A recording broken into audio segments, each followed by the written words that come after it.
So what you're doing really is you're like a refrigerator fairy running around the city fixing people's appliances just to make them oh, you want ice? I'm so sorry. Here you go. Here's some ice. Boom. We need that.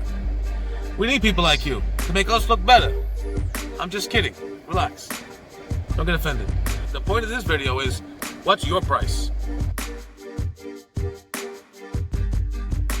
What's going on? Welcome to Driving with Me, where you're driving with me. Well, I'm driving and you're sitting there staring at me.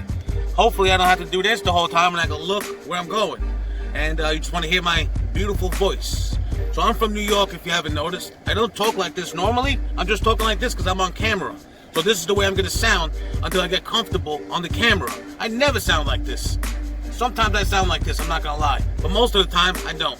For now, I'm going to sound like this. Get used to it. My phone just went off. I'm going to talk about 3 types of customers in New York. One type of customer is a very well-off, rich person that lives in a very expensive apartment. Then you have a tenant. Tenants are usually rich people who live in really expensive apartments, but they don't own it. And then you have regular people.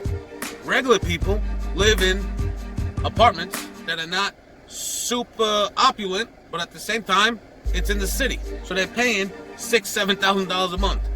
You have 3 prices. You got my price, someone else's price, and what the customer wants to pay. The sweet spot is normally in the middle. So what you have to do is figure out what's it worth. What's the machine worth? What's it worth to the customer? How long till they get a new one? Is it worth buying a new one? Can you fix it the same day? Do you have to come back? All these things go into how to price the job, along with what kind of person is this? Is it a tenant? Is it an owner? Is it a 90-year-old lady? Because I tell you what, a 90-year-old lady, for me, doesn't pay the same thing a 28-year-old guy pays. Why? Equal rights. I'm kidding. So what happens is this. I go to a house, there's a very nice old lady. She's very worried about her ice maker not working. Let's say I normally get $800 to do an ice maker and a water valve.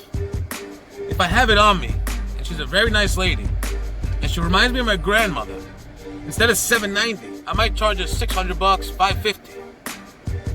Why? Because I'm a nice guy. Alright, so you might not be a nice guy, and you want to be a smart guy and make money. Alright, for example, a Sub-Zero. Sub-Zero is one of the high-end appliances in the city. An ice maker, without shipping and tax, is $189. A water valve, depending on the model, is $55 to $80.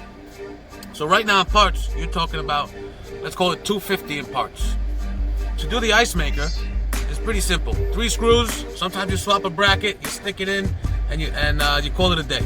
The water valve, 2 types. One that you push on real quick, and you have to get your hand in there, you get cuts like this, see that?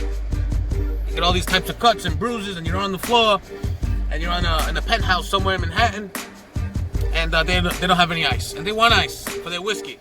Alright, I don't blame you. Your fridge costs $20,000, you better have some ice, right? Let's call it $12,000. There's a Sub-Zero shortage. It takes a year to get a fridge. The ice maker and the parts are $250. Your parking was $12 for 2 hours at a meter, if you're lucky. A garage is $60 for 2 hours. For 2 hours. So now you're talking $300 in parts and just to put the park the car. You have insurance. Let's leave all that out of the equation. It's just you, your truck, and some parts. It took you about 30 minutes to go around the block. Let's say an hour. You park the car, you run upstairs.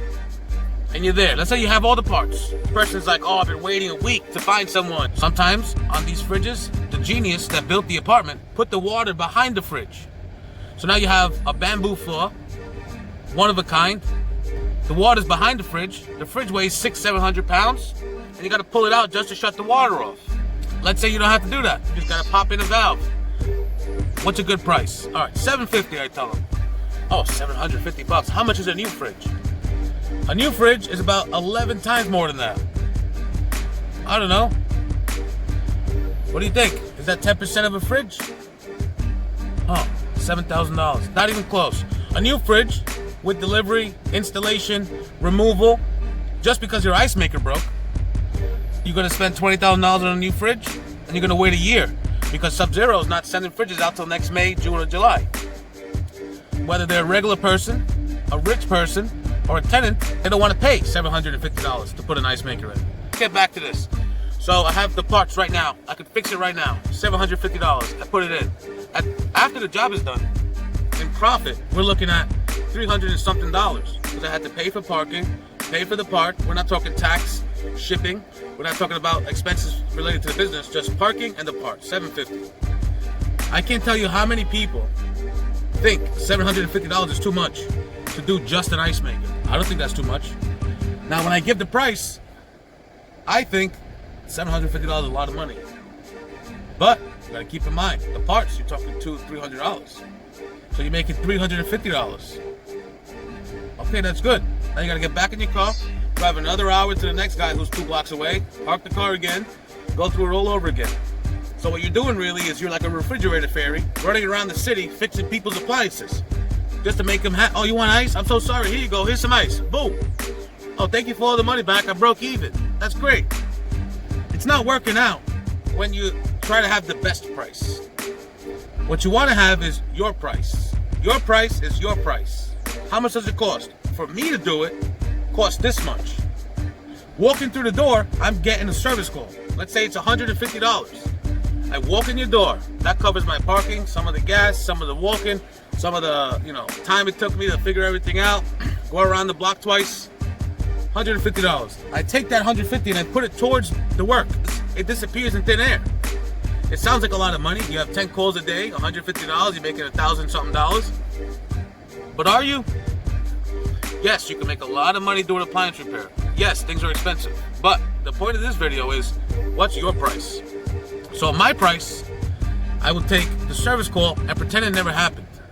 Why? Because that is what I need to get to you, to get there.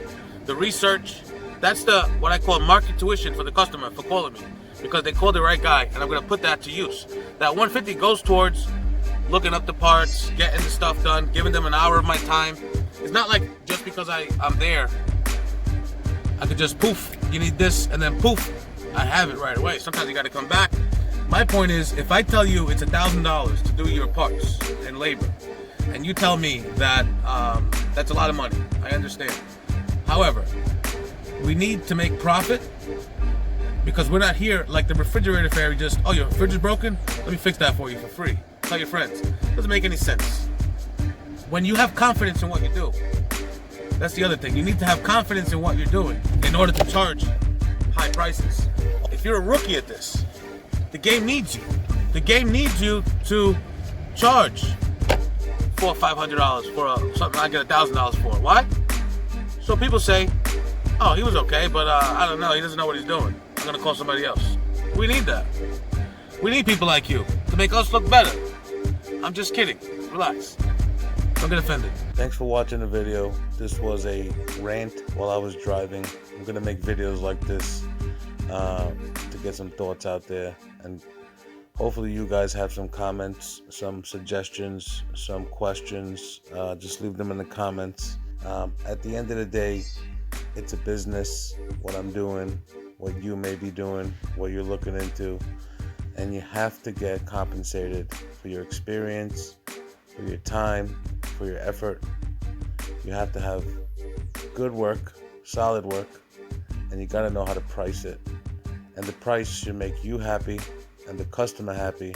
If you go in the house and you make a mess and you scratch the floor and you break the window and you pee in the plant, don't try to get $60,000 for something that normally costs $200. Do the right thing. Be fair. A lot of times, if I do a job and it doesn't come out good, I eat it. 2-3 hours of time, I take everything back and I charge just a service call. Why? Because I think that's fair to do. I'm not trying to run away and hide somewhere in the back of my van, ignoring phone calls. I do the right thing. Also, sometimes I'm in someone's house for 25 minutes and I charge them $325. Why? Because also it's the right thing to do. Let's say there's a frozen ice block in the fridge and I defrost it with my steamer and I pick it out and I clear a drain and I clean the condenser real quick and I vacuum and I do this and I clean that. that's labor, that's time, that's effort, that's experience. Resetting error codes, going in diagnostic. I could do all that sometimes in 30 minutes. I could play around sometimes and draw it out for an hour, but at the end of the day, if the unit's working and they're happy with that, they don't even blink an eye paying $300 for 30 minutes. So you have to know what you're worth, what you're doing, what it's worth, and you have to get compensated.